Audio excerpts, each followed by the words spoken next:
제6장 가려진 사실 제2차 세계대전이 끝날 무렵 바티칸은 얼굴에 달걀 세례를 받았다. 교황 피오 12세는 나치 전쟁 기계를 만든 후 러시아와의 전쟁에서 히틀러가 패할 것 같은 낌새를 알아차리자 즉시 등을 돌렸다. 에이센하우어 총독이 그를 살렸다. 왜냐하면 교황 피오 7세는 뉴렌버그 공판에 세워져 사형에 처해져야 할 중죄인이었기 때문이다. 그러나 바티칸은 그를 뒤에서 조종하여 드디어는 교황을 멋진 꼭두각시로 만드는 데 성공하였다. 이제는 너무나 많은 사람들이 제2차 세계대전의 책임자가 바티칸이라는 사실을 알아차렸기 때문에 그것에 대한 사실 여부를 들춰낸다 해도 놀랄 것이 없다. 그럼 한번 가면을 벗겨보자. 제2차 바티칸 공회는 창녀의 어머니로서의 변신을 시도하는데 발판이 되었다. 피 묻은 손으로 입을 쓱 닦으며 이러한 말로 앞가림을 했다. 우리는 변화되었다. 이제부터는 개신교인들을 배척하지 않을 것이며 그들을 더 이상 이단으로 몰지 않을 것이며 단지 분리된 형제로 부를 것이다. 그러면서 그들은 과거에 대해서는 잊어달라고 말했다. 지금은 사랑의 복음을 전파할 때이며 치유를 해야 할 때라는 것이다. 프랑스와 아일랜드에서와 마찬가지로 말이다. 프랑스와 아일랜드에서 저지른 만행을 기억하는가? 서점에 들어가면 종교적 창녀를 다룬 책을 쉽게 찾을 수 있는데 이들은 바티칸이 카톨릭과 개신교를 연합하기 위해 만든 공통된 적, 즉 또 다른 창녀의 정체를 밝히고 있다.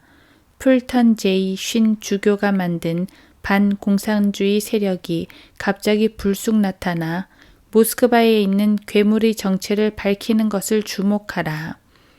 예수회는 많은 문제에 직면했다.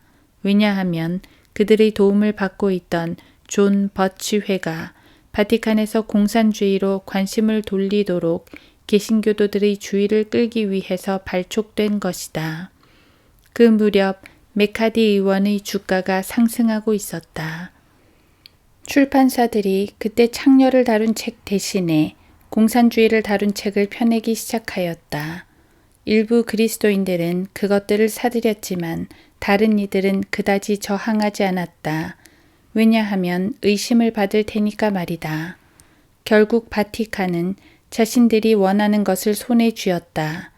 그들의 자녀들은 반카톨릭적 설교에 눈살을 찌푸리고 개신교도들을 나라의 반동으로 몰아붙이기 시작했다. 우리는 너무 러시아 전쟁의 생각을 고정시키는 경향이 있다. 카톨릭의 강력한 로비에 넘어간 헐리우드는 카톨릭 냄새가 물씬 풍기는 베르나뎃의 노래, 내가 가는 길 등의 영화는 물론 카톨릭의 믿음을 칭송하는 영화까지 찍었다. 또 다른 한편으로는 개신교의 복음주의자들을 왜곡시킨 엘머 겐트리와 같은 영화를 내놓기도 했다. 당신은 혹시 수사망이라는 TV 프로그램을 기억하는가? 항상 커다란 성경책을 가지고 다니는 어떤 기독교인이 다락방에서 할머니를 목졸라 죽이고 살포시 웃는 장면을 아는가? 또 외과 병동에서는 신부들이 한없이 선하고 좋은 사람으로 묘사되고 있다.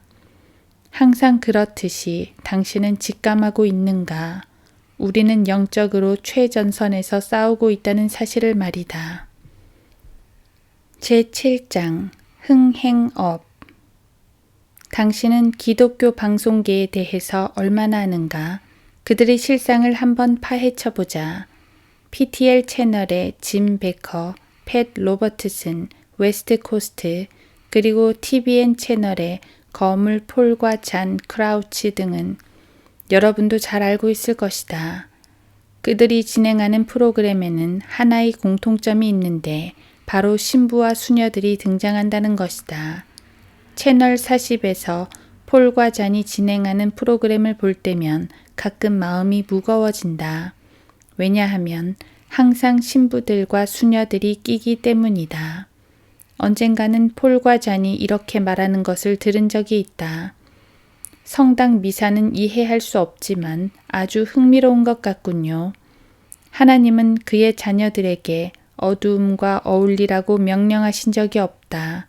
이 프로그램을 후원하는 마닝이라는 한 신부가 있는데 하루는 이 신부가 나와서 교인들에게 하소연을 하면서 카톨릭 선교를 위한 기금을 부탁한 적이 있었다. 그 이후 이 프로그램을 본 교인들은 그들이 섬겨왔던 목사들과 교회를 제쳐놓고 그 딱한 신부를 위해 돈을 보낸 것이다. 어떤 몸집이 왜소한 한 할머니도 사랑의 모금을 한답시고 헌금을 보내왔다. 이들 모두는 오히려 바티칸을 부자로 만든 격이 되었다. 바티칸은 자신들의 목적을 정당화시키기 위하여 더 많은 변명을 늘어놓았고 끊임없는 사랑을 받았다. 이제 기독교계의 그 웃기는 사업은 끝났지만 도처의 많은 사람들이 몸을 흔들며 찬송가를 부르고 몸에는 금단장을 한 채 드럼을 치는 웃기는 광경을 쉽게 볼 수 있을 것이다. 그러면서 그들은 예수님이 얼마나 좋으신 분인지 설명하고 있다. 그리고 우리는 TV만 켜면 하루 종일이라도 설교와 노래를 들을 수 있다. 이런 상황에서 어느 누가 성경을 열어 하나님의 말씀을 읽겠는가? 하나님의 말씀 대신 이렇게 다양한 많은 것들이 있는데 말이다.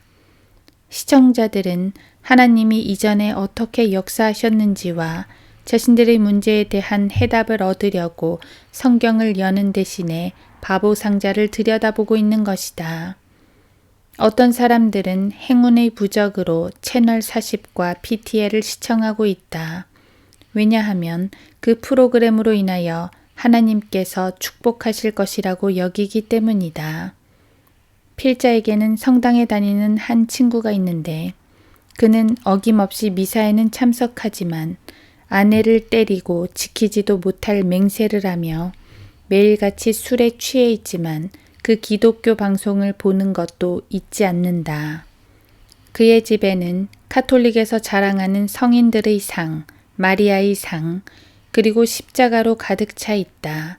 그는 항상 한 손에는 술병을 들고 다른 한 손으로는 담배를 피우며 다리를 의자 위에 얹은 채 폴과 잔의 프로를 본다. 그 프로를 다 본 후에는 자신이 천상에 갈 수 있다고 위로하곤 한다. 그의 사위가 있을 때는 TV에 나오는 신부들과 수녀들을 가리키며 봤지? 우리는 모두 기독교인이야 라고 말한다. 나는 이 사람의 피가 그들의 손 위에 있을 것임을 믿는다. 바티칸은 벌써 그들만의 위성을 샀기 때문에 얼마 안 가서는 교황이 연설하는 모습을 지구상에 있는 모든 사람들이 동시에 집안에서 볼 수 있을 것이다. 당신이 지금 로마 카톨릭과 시시덕거리고 있다면 조심하라. 당신은 멸망을 면치 못할 것이다.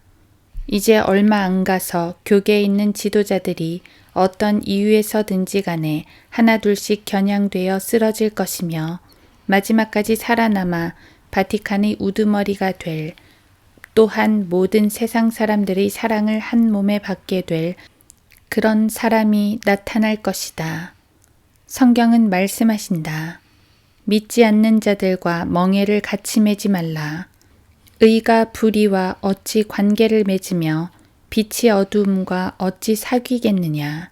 그리스도가 벨리알과 어찌 조화를 이루며 또한 믿는 자가 믿지 않는 자와 어떤 부분을 같이 하겠느냐. 고린도후서 6장 14, 15절. 그러므로 주가 말하노라. 너희는 그들에게서 나와 따로 있고 더러운 것을 만지지 말라. 그리하면 내가 너희를 영접할 것이며 또 나는 너희에게 아버지가 되고 너희는 내 아들들과 딸들이 되리라. 전능하신 주가 말하노라. 고 하셨느니라. 고린도후서 6장 17, 18절. 제8장 타락한 우상. 빌리 그레함의 어제와 오늘. 바티칸은 항상 25년, 50년, 100년 앞의 미래를 살피고 계획을 세우는데 제2차 세계대전 후 바티칸은 자신들을 위해 싸워줄 한 인물을 선정했다. 모든 사람에게 사랑받는 친구와 같은 사람을 선정해서 그가 존경의 대상이 되도록 하는 것이다. 마틴 루터는 결코 그와 같은 존재가 된 적이 없다. 바티칸은 이 투사가 미국인들에게 사랑을 호소해서 그들의 마음을 얻은 거물급이어야 한다고 생각했다. 바티칸은 바로 그런 인물을 지원하고 싶어 한다. 왜냐하면 모든 복음주의자들을 교황의 군대로 모으는 피리 부는 사나이로 이용할 수 있기 때문이다. 그들이 원하는 사람은 달변가이고 종합운동장을 가득 채우게 할 만한 능력을 갖춰야 하며 온건한 입장에서 복음을 설교해야 하고 바티칸을 절대로 공격하지 않는 인물이어야 한다.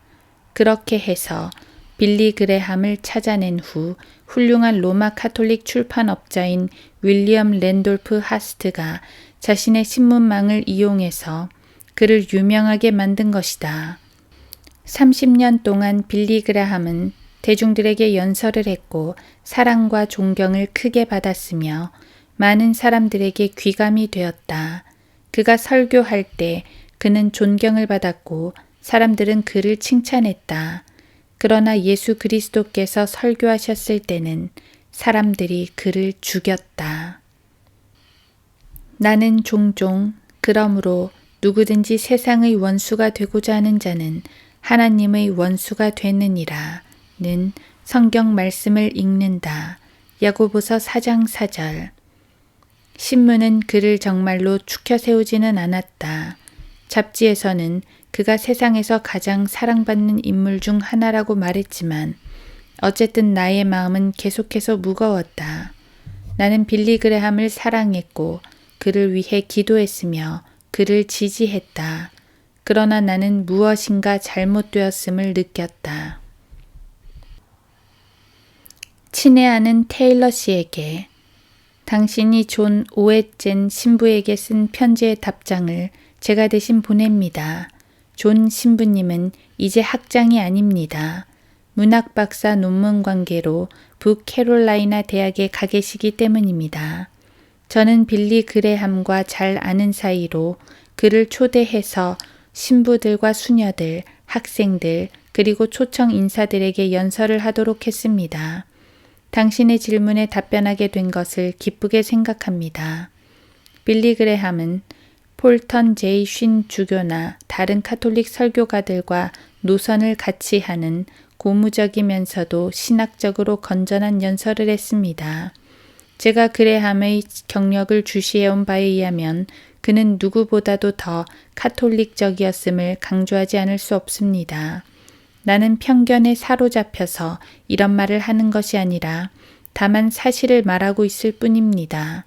개신교도 사이에서의 그의 엄청난 영향력과 그리스도의 가르침에 대한 진지한 호소력과 헌신이 카톨릭 교도 사이에서 알려져서 인정받고 있는 것을 볼 때 그가 카톨릭과 개신교를 건전한 초교파의 영으로 함께 회합시킬 수 있으리라고 단언하는 바입니다.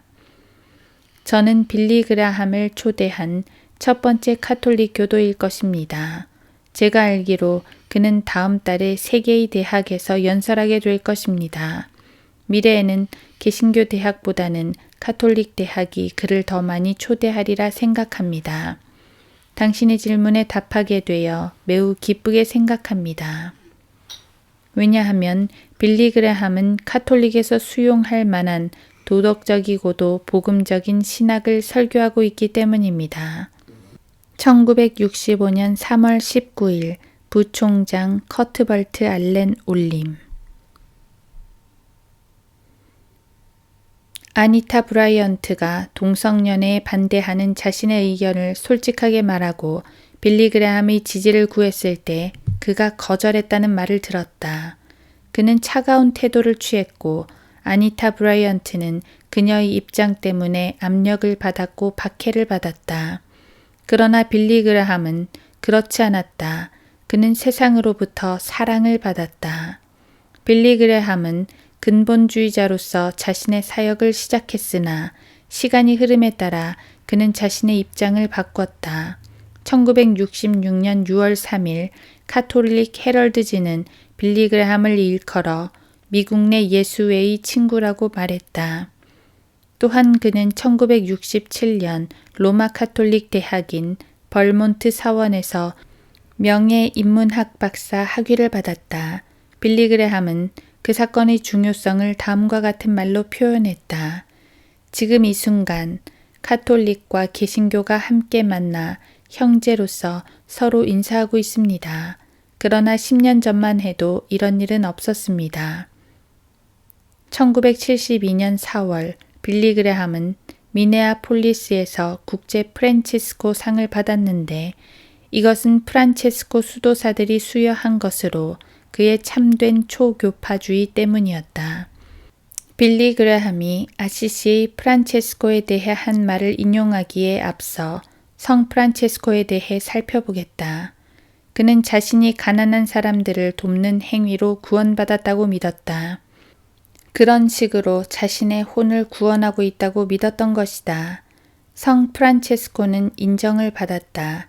즉 행위 구원 교리에 대한 그의 확고한 입장으로 로마 카톨릭에서 성인으로 추대된 것이다. 그러나 주지하는 바와 같이 그것은 비성경적인 교리이다. 아시시의 성 프란체스코가 동물들을 축복하고 그들에게 침례를 주었으며 크리스찬 이름을 지어 주었다는 사실을 아는가? 자, 이 이상한 인물에 관해 빌리 그레함이 무슨 말을 했을까? 그는 이렇게 말했다. 내가 성 프란체스코의 신발끈을 묶을 만한 자격도 없음에도 불구하고 13세기에 프란체스코를 부르셨던 그 그리스도께서 20세기에 나를 그의 종의 한 사람으로 부르셨습니다. 1979년 10월 11일 필 도나우 쇼에 출연해서 교황 요한 바오로 2세의 미국 방문에 관해 이야기할 때 빌리 그레함은 이렇게 말했다. 나는 미국인들이 도덕적 영적 지도자를 찾고 있다고 생각합니다. 그리고 그분이 바로 그런 분입니다. 그분은 꾸밈없이 말했습니다.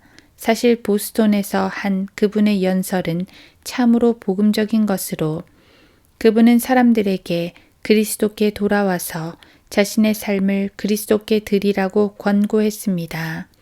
나는 말했습니다. 하나님, 참으로 내가 본받을 만한 권위 있는 분을 주셔서 감사합니다.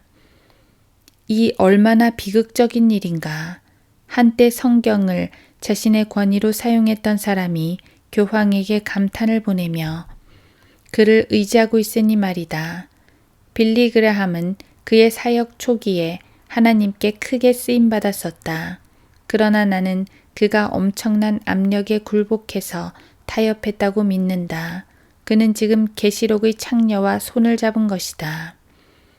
몇 년 전 멕시코에서 5명의 목사가 도움을 청하고자 내게 왔다. 그들은 내가 빌리 그레함에게 말해줄 것을 부탁했다. 나는 그들에게 그것은 불가능하다고 말했다. 나는 보잘것없는 전도지 출판업자에 불과했다. 그들은 내게 빌리 그레함이 자신들의 교회를 파괴시켰다고 말했다. 그가 십자가를 손에 들고 와서 예수 그리스도를 영접한 사람들은 모두 그들의 모교회, 로마 카톨릭으로 되돌아가라고 말했던 것이다. 그 목사들의 말에 따르면 사람들이 빌리 그레함의 지시에 따라 모두 로마 카톨릭 교회로 갔다는 것이다. 12년간의 수고가 단 하룻밤 새에 무너져 버린 것이다. 전 예수회 사제였던 리베라 박사가 내게 말해준 바에 의하면 그가 알기로 빌리 그레함은 1950년 바티칸에 의해 이용되었는데 그때 중남미에 있는 모든 예수회에 빌리 그레함이 연설을 할 때마다 스타디움을 로마 카톨릭으로 가득 채우라는 명령이 내려졌다는 것이다. 빌리 그레함을 세계 최고의 부흥사로 내세우기 위해 수백만 달러가 소요되었던 것이다. 로마의 마지막 목표는 교황 바오로 2세를 세계의 가장 강력한 도덕적 지도자로 소개하는 것이다. 그리고 그렇게 했다. 이런 일이 창녀에게 존경을 표하는 것임을 알지 못한단 말인가. 이 나라 전역에 빌리 그레함을 추종하는 복음주의자들과 다른 무리들은 그의 말을 듣고 모두 이것을 인정하고 있다. 빌리 그레함을 신뢰하고서 교황의 옷을 입은 폴란드 출신 공산주의자에게 그들의 사랑을 바치고 있는 것이다. 교황은 이 지상에서 자신이 그리스도의 대리자라고 주장하고 있다. 교황이 미소 지으며 승리감에 차서 로마로 되돌아가는 모습을 그려볼 수 있다. 그는 빌리 그레함에게 한 투자가 가치가 있음을 알고 있었다. 이것은 치열한 게임이다. 이제 빌리 그레함의 임무는 끝났기 때문에 그는 더 이상 필요치 않다. 빌리 그레함이 러시아에 가면 바티칸은 그가 우쭐하도록 만들어줄 것이다. 그리스도 안에 있는 성도들은 인도함을 받기 위해 우리 주님과 성경으로 돌아가서 모든 진리 가운데로 인도해달라고 하나님께 기도한다. 그러나 빌리 그레함은 자신의 러시아 여행이 바티칸 간부들의 자문에 따른 것임을 인정했다. 그들은 빌리 그레함에게 공산주의의 관행을 비판하지 말도록 충고했고 그가 그들의 충고를 따랐을 때 한 장의 복음 전도지를 배포한 것 때문에 5년에서 10년형을 받고 러시아 감옥에서 고통당하던 형제 자매들은 무참히 짓밟히게 되었다. 왜냐하면 러시아는 종교의 자유가 있다고 빌리 그레함이 세상에 떠들어댔기 때문이다. 빌리 그레함, 나는 그를 사랑하기 때문에 이런 말을 하고 싶지는 않지만 그는 교활한 수법에 따라 연막으로 이용되었고 계시록의 창녀를 위해 피리 부는 사나이로 이용당한 것이다. 제9장 배신. 로마 카톨릭은 자기들의 음모가 노출되면 그 문제를 해결할 전문가들을 소집한다. 그들은 바로 진실을 왜곡하는 사람들이다. 이들은 진실을 알리며 다른 사람들에게 경고하는 사람들을 앞장서서 반격한다. 제2차 세계대전 중 바티칸이 유고슬라비아에서 그리스 정교도들을 대량 학살하고 있었을 때 생존자들은 살인자들을 고발하기 위해 증거 자료들을 가지고 미국으로 가고자 했다. 유고슬라비아 상황에 대한 정보가 들어오기 시작하자 진실을 왜곡하는 자들은 그것을 반카톨릭 선전이라며 편견에 기인한 것이라고 반박하고 나섰다. 극악무도한 악행을 축소시킴으로써 그들은 대중으로 하여금 사실을 있는 그대로 파악하지 못하게 했다. 루이스 아다믹도 그런 일을 하는 사람들 중 하나였다. 그가 하는 일은 유고슬라비아에서 끔찍한 학살이 있었다는 보도는 사실이 아니라고 미국인들이 믿도록 하는 것이었다. 아다믹과 카톨릭 로비 활동의 영향으로 루즈벨트 대통령과 영부인 엘레노는 2차 세계대전 중 자행된 가장 큰 범죄 행위인 대학살이 단순히 비방선전이라고 생각하게 되었다. 아다믹의 이런 보도가 거짓이라는 것을 알았을 때는 너무 늦었다. 이미 100만 명의 사람들이 끔찍하게 죽은 뒤였다. 예수회는 기독교계를 바티칸을 도울 중요 지역으로 생각했다. 그들에게는 이단들을 조사해 줄 전문가들이 필요했다. 그 전문가들은 로마를 적대시하며 비방하는 사람들이어서는 안 된다. 그것은 또 하나의 연막이 될 것이다. 기독교계에서는 크게 신뢰를 받고 사랑받으며 존경받는 사람들이 있었다. 그들 자신이 그 사실을 알건 모르건 간에 그들은 루이스 아다믹이 바티칸을 위해서 한 일과 똑같은 일을 하고 있다.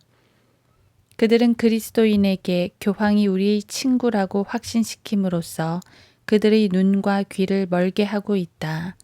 그들의 일은 사람들에게 경종을 울리고자 하는 사람들의 명성을 파괴하고 그들을 비웃으며 경멸하는 것이다.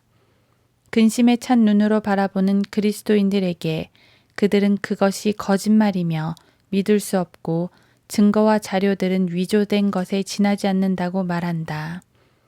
개신교계 내에서 중요 위치를 점유한 사람들로서 예수회를 보호해 줄 사람들이 필요했다. 일단 어떤 인물이 눈에 띄면 그는 개신교를 이단들로부터 보호하는 경비견으로서 믿을 만한 위치에 오를 수 있게 된다.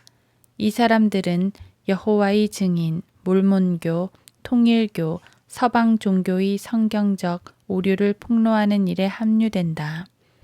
그러나 결코 로마 카톨릭이 계시록의 창녀라고는 공격하지 않는다. 로마 카톨릭을 배교하고 타락한 교회라고 말할 뿐이다. 물론 그런 태도는 예수회가 쓰는 수법이다. 그런 사람들은 로마 카톨릭 신앙을 위해서는 매우 가치 있는 사람들이다. 그런 사람들은 완벽한 연막이 될 수 있다. 그리스도인들에게 새로운 종교 재판을 경고하면서 계시록의 창녀에 관해 경종을 울리려고 하는 사람은 누구라도 이런 이단 전문가들에 의해 쉽게 공격당하게 된다. 왜냐하면 너무나도 많은 사람들이 그런 전문가를 신뢰하고 있기 때문이다. 내가 기독교 서적 출판업자가 된 이후로 가장 어려웠던 결정 중 하나가 리베라 박사의 진실한 이야기를 듣고 나서 그가 예수회 신부였음을 입증하는 그의 모든 서류와 사진들과 신분증과 편지들을 본 이후였다. 또 다른 종교 재판을 맞이하고 있다는 생각이 들었다. 내가 경고를 했는데 그리스도인이 믿지 않을 때 얼마나 큰 공경에 처하게 될지를 알고 있었다. 우리의 사업과 우리의 명성과 가족을 잃을 수도 있었다. 만약 알베르토 이야기를 출판한다면 내 가족과 나 자신의 목숨까지도 위험에 빠뜨리는 전쟁터로 가게 되는 것이었다. 기독교 출판업자 중 그 누구도 이 이야기를 책으로 내지 않으리라는 것을 나는 알았다. 그렇게 되면 그들은 파멸할 것이고 사업적 측면에서 보자면 그것은 대참사가 될 것이기 때문이다. 나는 주님 앞에 나아가 내가 두려워하는 일이 지나가도록 기도했다. 나는 내가 창녀들과 땅의 가증한 것들의 어미를 공격해야 하는지를 주님께 물었다. 주님, 제가 바티칸을 공격해야만 합니까? 주님은 그렇다고 하셨다. 그래서 우리는 알베르토란 책을 출판했다. 나는 마음으로 월터 마틴이 나를 후원해 주기를 기대했다. 내 마음속에 한 가지 생각이 스쳤다. 왜 월터 마틴은 경고하지 않았을까? 그는 위대한 이단 전문가이다. 특히 그는 종교 재판에 관한 모든 역사를 알고 있다. 그런데도 그는 침묵을 지켰다. 왜 그는 로마 카톨릭을 교회라고 부르면서 이 악한 체제를 방어하고 있는가? 이 사람은 천재이다. 그는 로마의 역사를 알고 있으면서도 계시록의 창녀를 보호하고 있는 것이다. 우리의 자료를 통해서 얼마나 많은 로마 카톨릭 신자들이 구원받고 있는지를 알리는 편지들이 계속해서 배달되고 있다. 이런 상황에서 그리스도인들은 손가락 마디를 꺾는 소리나 내면서 앉아 있다. 들판은 수확할 때가 되었으며 우리 주위의 사람들은 지옥으로 가고 있다. 복음을 전해야 할 6천만의 로마 카톨릭 신자들이 있다. 그런데도 어느 누구도 이런 일에 휘말리고 싶어 하지 않는다. 그들은 다른 사람들이 자신들을 어떻게 생각할까 하는 것을 너무 두려워한 나머지 사람들을 불쾌하게 하는 위험을 무릅쓰지 않는다. 대신 의자에 앉아서 사람들이 지옥에 가는 것을 보고 있다. 우리가 해온 일로 인해 칙 출판사에 압력이 가해졌을 때 나는 놀라지 않을 수 없었다. 그런 압력은 모두 한 집단을 통해서 들어왔다. 알베르토가 속임수를 쓰고 있다고 선전하는 사람들 사이에는 어떤 연계가 있는 것처럼 보였다.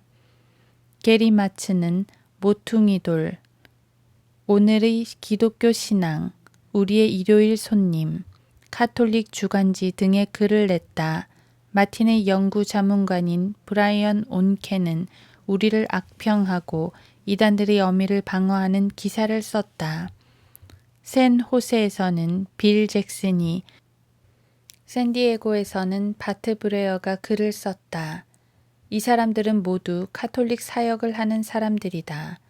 그런데도 그들은 우리의 사역에 대한 신뢰를 파괴시키기 위해 교회들을 돌고 있다. 이유가 무엇인가? 다소 의심스럽지 않은가? 월터 마틴이 그리스도의 몸을 위해 연설하는가? 그렇지 않다. 하나님의 말씀만이 이 일을 하신다. 사람들은 바티칸과 친카톨릭 세력에서 공급하는 비방을 일삼는 쓰레기들을 손에 가득 들고 단상에 서서 알베르토의 인격을 향해 던짐으로써 그의 명성을 파괴시키고 있다. 리베라 박사는 바티칸과 스페인 예수회가 마틴에게 보낸 서류를 복사한 것이 자기에게 있다고 말한다. 마틴은 바티칸이 계시록의 창녀라는 알베르토의 메시지를 공격하지 않았다. 그는 오직 알베르토 그 사람 자체를 공격했다. 그렇다면 마틴에게는 죄가 없단 말인가? 마틴의 과거는 어떠한가? 다른 사람들과 마찬가지로 마틴의 명성도 크게 파괴될 수 있다. 그렇다고 해서 몰몬교나 여호와의 증인에 대한 그의 모든 정보를 신뢰할 수 없게 되는 것인가? 그렇지 않다. 하나님께서는 우리 자신들의 추한 모습에도 불구하고 우리를 쓰신다. 누가 정말로 하나님께 쓰임받을 만한 자격이 있는가? 성경을 보라. 모세는 살인자였다. 다윗은 간음을 했다. 그들의 인간적인 실패에도 불구하고 하나님께서는 그들을 사용하셨다. 어떤 사람의 더러운 것을 파헤치는 것은 우리의 일이 아니다. 우리 모두가 심판날에 설명해야 할 것이다. 그 문제는 하나님의 소관이다. 하나님께서는 마음을 아신다. 우리는 그렇지 못하다. 그리스도를 높이고 구원받지 못한 사람들에게 복음을 전하는 것이 우리의 일이다. 카톨릭을 통제하는 대중매체에서 우리를 반대하는 캠페인을 벌였다. 심지어 국내 뉴스와 세계 보도, US 뉴스, 월드 레포트까지도 합세했다. 우리는 전 세계적으로 비방을 받았다. 크리스찬 투데이 역시 바티칸 편이었다. 그들의 기사는 유럽, 오스트레일리아 등에서 재인쇄되었다. 우리를 침묵시키기 위해 사용된 돈은 믿을 수 없을 만큼 많았다. 알베르토란 책이 독일로 들어가기도 전에 그 소식이 독일과 프랑스, 남미, 멕시코, 캐나다 전역과 아시아와 영국에까지 퍼졌다. 우리의 알베르토란 책이 무엇이 그리 대단하기에 그 신용도를 떨어뜨리기 위해 그렇게까지 한단 말인가. 슬프게도 이 모든 돈과 정열이 만화로 된 구령 책자를 막는 데 사용되었다. 그런데 성인용 포르노와 그와 같은 쓰레기에 대해서는 누구도 말 한마디 하지 않는다. 그러나 우리가 로마에 반대해서 소리를 높이면 갑자기 지옥문을 열어놓은 것 같이 된다. 어떤 사람이 한 번은 내게 잭, 자네가 어둡고 깊은 심연에 바위를 던졌을 때 외침 소리를 듣게 되면 그건 자네가 뭔가를 맞췄다는 뜻이라네 라고 말한 바와 같이 비명소리가 터져 나오면 나는 우리가 뭔가 대단한 것을 맞췄다고 생각한다. 1982년 2월 2일 나는 캘리포니아 남부에 있는 삼위일체 방송망인 채널 40을 시청하고 있었다. 유명한 초교파 운동 지도자인 해롤드 브래드슨이 월터 마틴에게 말하고 있었다. 브래드슨은 카메라 쪽을 향해 눈을 돌리고 이렇게 말했다. 월터 마틴은 은사주의 운동을 돕는 사람으로서 그것을 공격하지 않기 때문에 교단들의 인정을 받고 있습니다. 월터는 부끄러운 듯 고개를 숙이고 미소를 지었다. 사랑하는 이들이여, 알다시피 월터 마틴은 로마 카톨릭의 은사주의자들을 그리스도 안에서 자신의 형제와 자매라고 부른다. 이 사람들은 여전히 미사에 참석하고 작은 예수 쿠키를 전능하신 하나님으로 숭배한다. 거기에 도사리고 있는 위험을 감지하겠는가? 마치 우리가 배신을 당한 것 같다. 사도 바울은 디모데후서 4장 14절에서 구리세공자 알렉산더가 내게 많은 해를 끼쳤으니 주께서 그의 행위대로 그에게 갚으시리라고 말했다. 월터 마틴은 계시록의 창녀의 정체를 폭로하는 우리들의 책들을 비방함으로써 엄청난 영적 손상을 끼치고 있다. 그가 사람들에게 로마 카톨릭에서 나오라고 말하지 않기 때문에 전심으로 월터 마틴을 신뢰하고 있는 귀중한 로마 카톨릭 신자들이 그 자체에 그대로 머물고 있다. 마틴의 추종자들은 카톨릭 신자들에게 복음을 전할 필요성을 느끼지 못하고 있다. 그들은 우리의 구령책자들을 경멸의 시선으로 바라본다. 바울이 그랬던 것처럼 심히 무거운 마음으로 말하건대 주님께서 월터 마틴의 행위에 따라 그에게 갚으시기를 원한다. 성경은 말씀하신다. 사람을 신뢰하는 사람과 육신을 그의 무기로 삼는 사람과 그의 마음이 주로부터 떠난 사람은 저주를 받으리라. 예레미야 17장 5절. 생각해보라. 이것은 계시록의 창녀가 자신이 참된 그리스도인의 모임이라고 그리스도인들을 현혹시키는 또 다른 연막이다. 예수님께서 말씀하셨다. 나의 백성들아, 그녀에게서 나오라. 그리하여 그녀의 죄들의 동참자가 되지 말고 그녀의 재앙들도 받지 말라. 요한계시록 18장 4절. 월터 마틴이 그들에게서 나오라고 말하는가? 내가 알기로는 그렇지 않다. 여러분은 어느 쪽을 따르겠는가? 제10장 세계 최고의 부자. 교황이 미국을 방문했을 때를 기억해보라. 자비를 베풀지 않는다고 그가 우리를 어떻게 꾸짖었는가? 그는 우리가 가진 것을 가난한 사람들에게 나눠줘야 한다고 꾸짖었다. 우리는 그처럼 부유한 나라이다. 그런데 1980년 이탈리아에서 일어났던 큰 지진을 기억하는가? 그때 교황은 그 폐허가 된 지역을 방문해서 몇몇 가난하고 상처 입은 이탈리아 사람 곁으로 걸어가 그의 머리에 자신의 손을 얹고 성호를 그으며 그 사람을 축복하고 걸어 나왔다. 뉴스에서는 그 재난에 대해 말하고 있었다.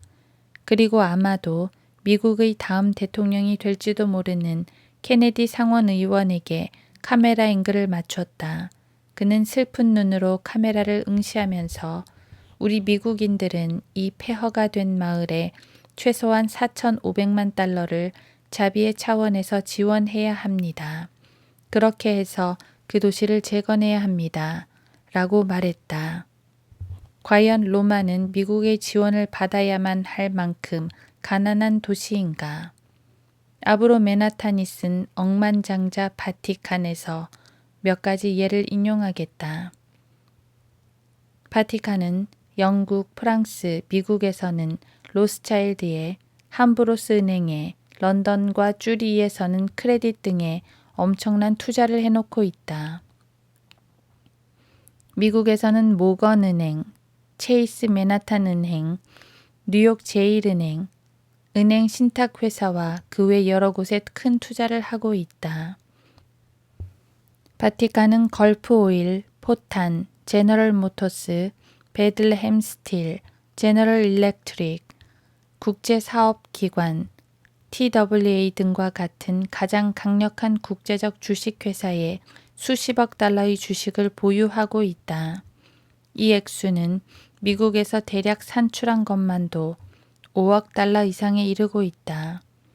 채권 편람과 관계된 책자에서 보스턴 대교구는 그 교구의 자산을 약 6억 3,500만 달러로 공개하고 있었다. 이곳은 그곳의 부채 9.9배에 해당한다. 그것을 빼고 순 자산을 보면 약 5억 7,100만 달러이다. 미국에 있는 28개 대교구와 122개 소교구의 재산을 다 합치면 그 교회는 참으로 놀랄만한 재산을 가지고 있는 것이다. 그중 어떤 교구의 자산은 심지어 보스턴의 자산보다도 많다.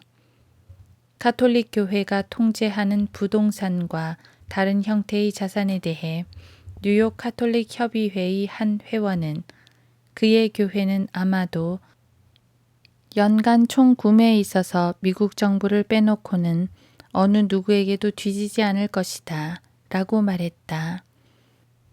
어떤 가톨릭 전체 연합 사제가 한 또 다른 진술에 따르면 아마 그보다 훨씬 더 많을 것이다. 그는 가톨릭 교회는 미국에서 가장 큰 주식회사임이 틀림없다. 모든 지역에 지사를 가지고 있고 우리의 자산과 부동산 소유물은 스탠다드 오일, AT&T, US 스틸의 자산을 합친 것보다 더 많다. 그리고 제때 돈을 내는 회원 수는 미국 정부의 세금 장부를 제외하고는 그 어디에도 뒤지지 않는다고 말했다. 전체 자산을 모두 합치면 가톨릭 교회는 세상에서 가장 강력한 주식 중개인이다. 바티칸의 모든 교황은 미국을 향해 오는 경향이 있다.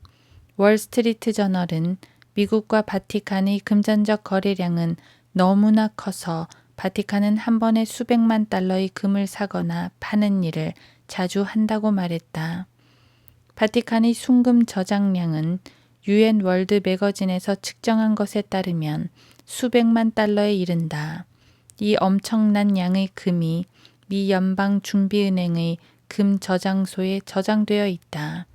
또한 영국과 스위스 은행 등에도 나머지 금을 저장해 놓고 있다. 그러나 이것은 바티칸의 재산의 일부에 지나지 않는다. 미국에 있는 자산만 해도 미국의 5대 기업의 자산을 합친 것보다 더 많다. 거기에 모든 부동산과 자산, 주식, 해외에 있는 채권 등을 더한다면 가톨릭 교회의 부는 너무도 엄청나서 도저히 평가할 수조차 없다. 가톨릭 교회는 현존하는 가장 큰 재정적 권세를 가진 부의 축제자이며 자산 소유자이다. 바티칸은 지상의 그 어떤 단일 단체나 주식회사, 은행, 거대 기업, 정부나 주보다 더 많은 물질적 부를 소유하고 있다. 이 엄청난 부를 지배하는 가시적 통치자인 교황은 결론적으로 20세기의 가장 부유한 사람이다.